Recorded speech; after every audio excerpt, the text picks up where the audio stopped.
Unless you're teaching graphic design or media, the chances are that you haven't got a whole lot of experience creating visually pleasing digital content. But that's okay. As educators, we can look to research evidence that can guide us in our creation of educational videos that will engage learners more effectively.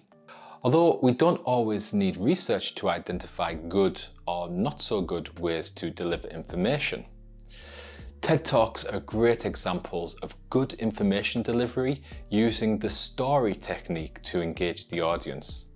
Alternatively, I'm sure we've all experienced presentations or educational videos where the presenter is reading off the slide word for word, or there's a whole bunch of information that the viewer has to take in, leading to the first step we can take for good information delivery is to understand that we as humans all have a limited cognitive capacity for processing information.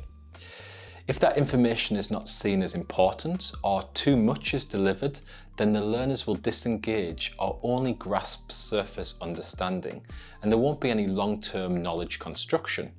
So it's science around cognitive load theory rather than visual design that's going to guide us in the creation of effective educational videos.